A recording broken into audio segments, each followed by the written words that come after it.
was never the type who receives letters. By the way, I barely remember that I had a mailbox. I did that years ago when I worked with foreign sales because I needed a fixed address to receive contracts. After I dropped that job, the box was there forgotten, accumulating dust, and probably old advertisements and service slips that I didn't even sign anymore. Everything is digital today. Email contracts, instant messaging, application payments.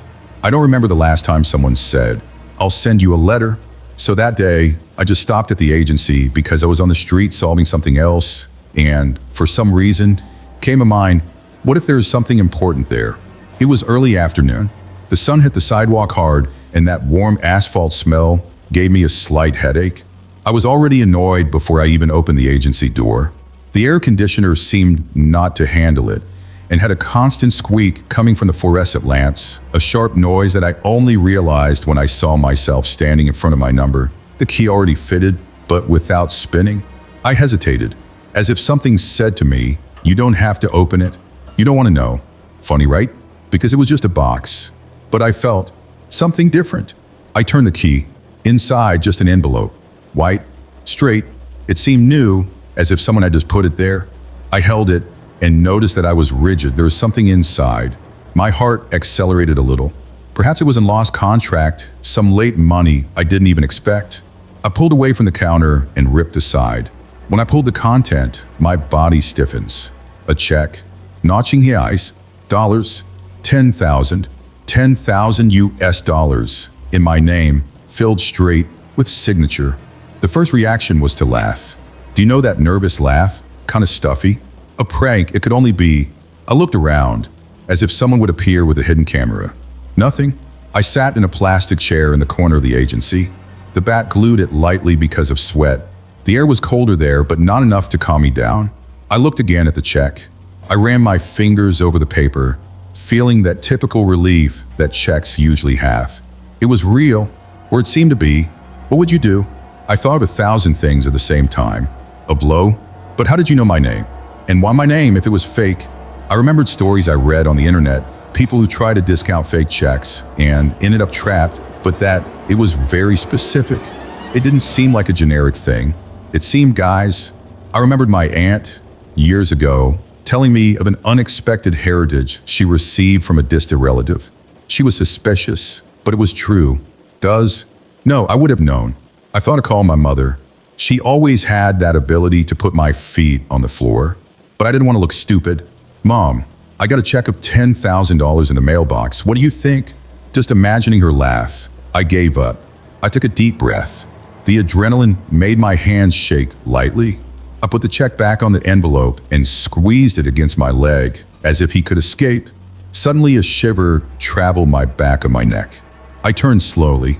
Nothing, but I swear I felt, as if someone was watching me. The smell of air conditioning seemed to change for a moment, as if mixed with something metallic. Rust maybe? I can't explain. I got up. I passed in the mouth of the cashier just to take an extract and try to act naturally. The attendant, a girl with a haircut and gold hoop, asked if she needed anything else. I almost talked about the check, but I hesitated. I felt it shouldn't. I just shook my head, thanked and left. In the street, the sunlight seemed stronger, almost blinding me. I kept the envelope in my coat pocket and looked around again. I wish I had seen something, somebody, anything that justified that feeling that I wasn't alone. But it was just traffic, hasty people, and the muffled sonido of the horns. I walked slowly to the car. Each step echoed in my head, as if the floor was hollow. When I sat on the bench and closed the door, I dropped the air from my mouth and realized I'd been holding my breath for a while. The check was still bent there, pressed against my thigh. I took it and looked again. $10,000. What was I going to do? Before starting, I muttered to myself, almost laughing again. This must be a mistake, right? But this time it didn't look funny. Something was wrong. I felt, that night, I slept badly. Or rather, I hardly slept. I turned from side to bed, my mind attached to that check, as if he had stuck to my skin. $10,000.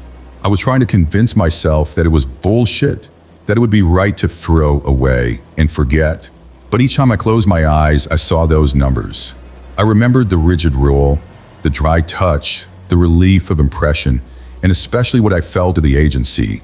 That strange feeling, that look over the shoulder that I found no one when I turned. Early on, I decided I needed to know. I kept the check in my wallet carefully, as if it were too fragile or too powerful.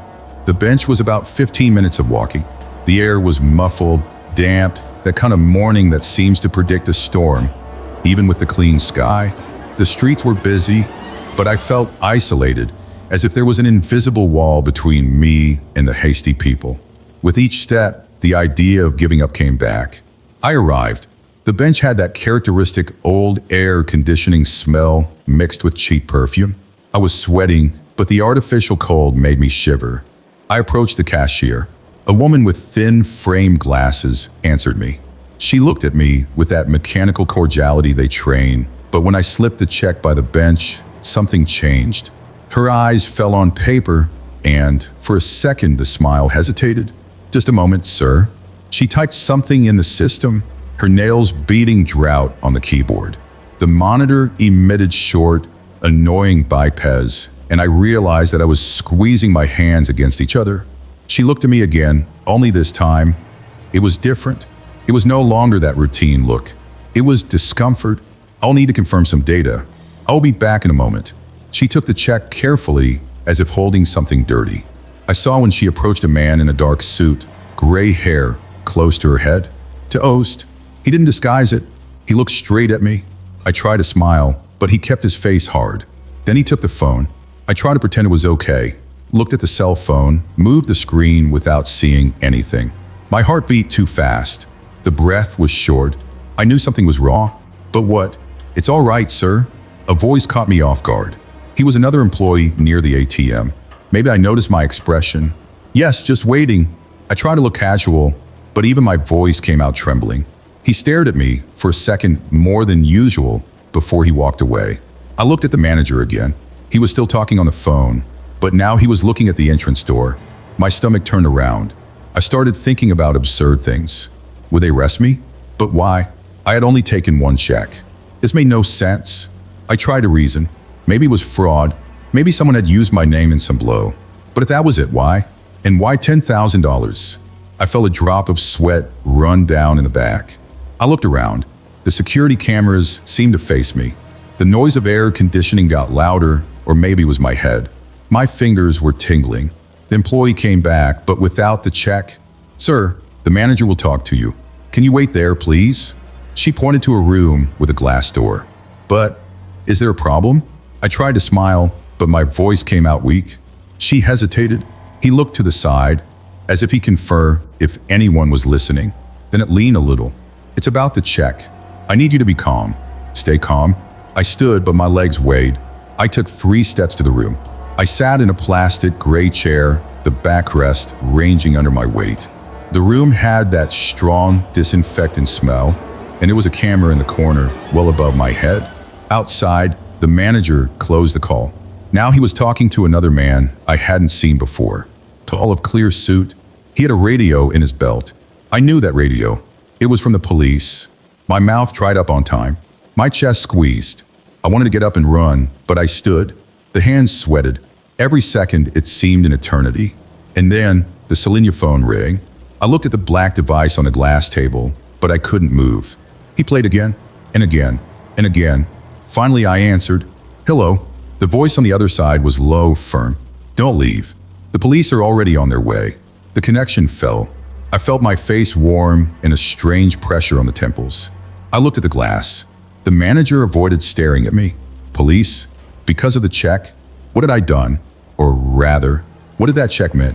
I kept holding the phone for a few seconds after the line fell, as if expecting that voice to come back.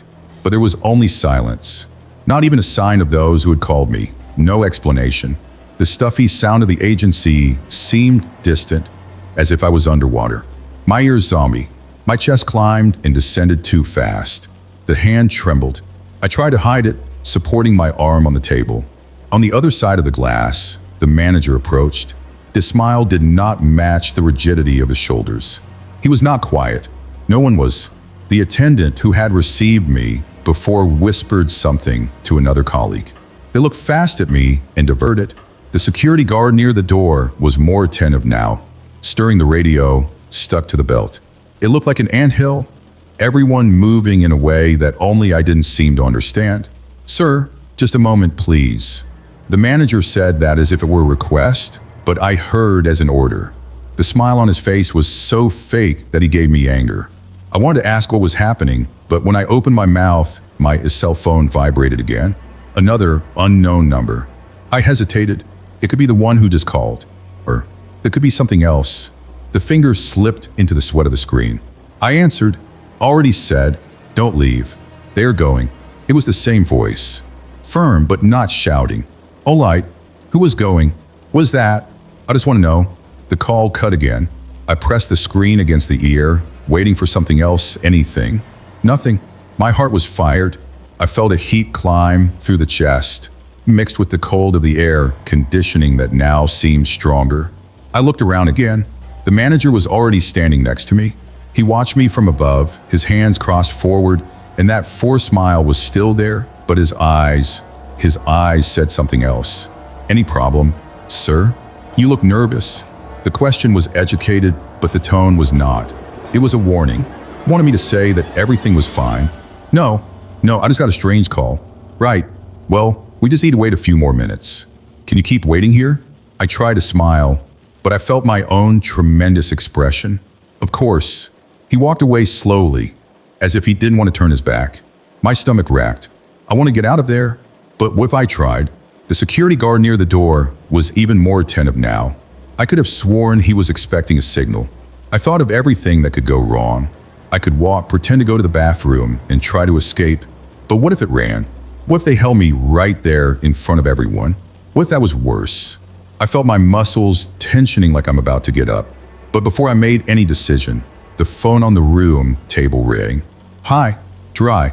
I was startled. I looked at the manager, who stopped midway. He looked at me too, but did not approach. I stretched my hand slowly and answered, "Hello." Nothing in the first seconds. Just a breath sound. Then the same voice. Now it looked closer. "Don't move." I swallowed hard.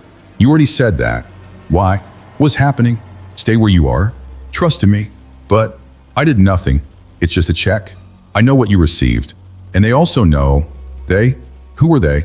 I wanted to ask, but the line fell again. I squeezed the phone against the ear as if it would change something. While I looked up, the manager was already back on his phone, talking low, turned his back to me. The security guard was whispering with another man who had just entered. I didn't know if I was a police officer or not. It seemed, but I didn't know anything else. My mind was running. It was as if the floor was moving under my feet. $10,000. Why was this happening? I thought when I opened the mailbox. Who put that envelope there? I didn't see anyone. Was anyone watching me since before? An absurd idea crossed me. What if that check was not just a value? What if it was a code? A message that I didn't understand?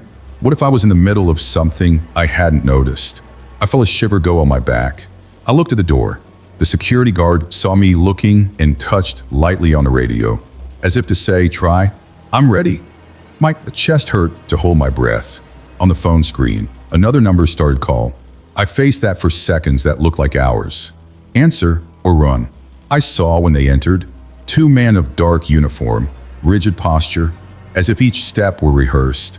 They didn't look around. They asked nothing at the reception. They knew who they were looking for. They knew it was me. As they approached, I felt the blood warm on the face and the rest of the body freeze. I sank a little in my chair, as if I could become invisible. But it was useless. They stopped in front of me, and the highest of the two spoke. His voice was low, controlled, but there was an urgency behind that too polite. "Do you receive this check in your mailbox?" I opened my mouth, but nothing came out. The throat caught. The question was simple, but the way he said, it seemed that I had done something very wrong. I forced a nod with my head, my dry lips trying to form some word. "Can you accompany us, please?" I wanted to ask why. I needed to ask, but before I could react, I felt the other policeman's heavy hand landing on my shoulder. It was not a strong tightening, but the message was clear. I had no option. I got up slowly, my legs looking like rubber. The room turned for a moment. I heard a zunit in my left ear, and my stomach seemed to shrink. Was I being arrested? What had I done? It was just a check. A damn check. As they guided me to the exit, I tried to look at the staff. No one stared at me straight, but I felt my eyes on them, disguised. The glasses attendant was fiddling with her nails, but her hands trembled. The manager, he was standing near the cashier, holding the check between his fingers. Not like who holds money, as those who hold something that can cut or burn. Something dangerous. The automatic door opened and the hot air of the street hit me, but I did not relieve the tension. My shoulders were hard, and I felt the sweat running down the back. The noise of traffic seemed distant, muffled. The front policeman said something on a radio, in codes that I didn't understand, and looked quickly over my shoulder, as if we checked if we were being followed. I wanted to ask again, but the knot in the throat only squeezed. My mouth formed words without sound until finally came out. Did I do anything wrong? The right policeman, which had put his hand on my shoulder, looked sideways. He did not answer immediately. It seemed to consider if it should speak, then said, "Base, you shouldn't have tried to discount. Like this. Why? Is it fake?" He didn't answer, just tightened the step. I started to feel nauseous. It wasn't just fear, it was confusion. I didn't know if I was being treated as a criminal or as a victim. Who sent me that check? How did you know my name? My mailbox? And why were everyone acting like that wasn't just money, but a gun? When we reached the car, they opened the rear door. I hesitated. It wasn't handcuffed, but getting in there, entering there meant that I was inside something I didn't understand. "I need to warn someone my cell phone. You'll be able to call later," the loudest said, the voice firm. I entered. The back seat was hard, cold plastic, even under the hot sun. The smell was strange, a mixture of sweat and something chemical. The door closed with a dry crack. Through the window, I saw the manager leaving the agency and talking to another man who arrived shortly after. He was holding the double check, but with every passing minute, it looked less like a piece of paper and more something else. I wondered if he knew what that check meant. Inside the car, a tense silence spread. I felt the engine vibrating under me, but none of the police connected the car. They seemed to expect something. I just wanted to understand. Is this a blow? Am I suspected of anything? The front seat policeman turned his head slightly. "It's not about it." "So what is it?" He squeezed his lips and looked at the street. I saw, "Glance your hand shaking on a wheel." He was nervous. "There's a lot that you don't know." That phrase hit me like a punch. "But I just got," he interrupted, "this check. It's not the first time." My skin shivered entirely. "Like this? Other people?" He didn't answer. The car finally started to move. I tried to look at the rearview mirror, but I only saw my own pale expression. The face of someone who had passed the limit of understanding. At that time, I understood that the worst was not to know who had sent the check. The worst thing was to realize that I knew. I was afraid to speak. I was questioned for hours in a cold room, lit by a white lamp that seemed to vibrate slightly, emitting a buzz that made me restless. They asked where I was in recent days, if I knew someone called Elian Moreau, but I had never heard that name. I tried to explain that the check was only mine, but it was no use. They didn't hear me, or maybe they heard, but they couldn't talk about what they really knew. With each question, the same warning, like a mantra. You shouldn't have tried to get away. I felt smaller and smaller, as if I had invaded forbidden territory, and now it was at the mercy of something larger, something I could not understand. When they finally sent me away, without the check, without explanation, I did not feel relief. I felt empty and fear. At home, I tried to distract myself. I turned on the TV, rolled my cell phone, but it was no use. My thoughts always came back to that name. That rule in the manager's hands, and the policeman's gaze when he said, it wasn't the first time. I needed to know more, but I didn't know where to start. That night, I woke up with a noise. A dry crack, as if someone had stepped on a branch in the backyard. Then another, and one more. I was still in bed, my heart hammering, my eyes fixed in the window. I saw nothing, but I felt that someone was there, waiting. To this day, I don't know what they wanted, or who Elian Moreau was. I never opened my mailbox again. I only know that since that day, whenever the wind hits at night, I hear steps. And I think I should have thrown that check out. And you? Have you received something you shouldn't? And this was one of our followers' stories. If you want your story to be told by us as well, Leave it in the comments below this video. And if you enjoyed this video and want to see more content like this, we prepared the next video especially for you. Click here to watch it.